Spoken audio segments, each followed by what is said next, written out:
Hi friends, దశాబ్దాల నాటి చరిత్ర శ్రీ లక్ష్మీ నరసింహస్వామి యొక్క చరిత్ర. రొద్దకంపల్లి గ్రామం నుండి రొద్దం పెన్నా నది ఒడ్డున శ్రీ లక్ష్మీ నరసింహస్వామి యొక్క పల్లకీని రెడీ చేసి రొద్దం గ్రామమంతా ఊరేగింప చేయడం జరుగుతుంది.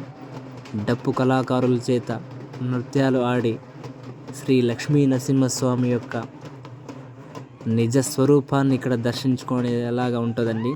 ప్రతి ఒక్కరూ ఈ శ్రీ లక్ష్మీ నరసింహస్వామిని దర్శించుకోవాలని మనస్ఫూర్తిగా కోరుకుంటున్నాను.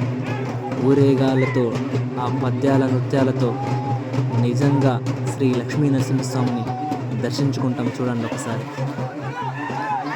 అంగరంగ వైభవంగా జరుగుతున్న శ్రీ లక్ష్మీ నరసింహస్వామి యొక్క పండుగ ఇది రొద్దంలో జరుగుతుందండి.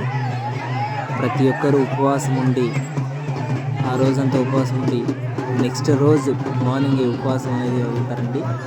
ఈ యొక్క పండుగ ప్రత్యేకం అన్నమాట. చూడండి ఒకసారి.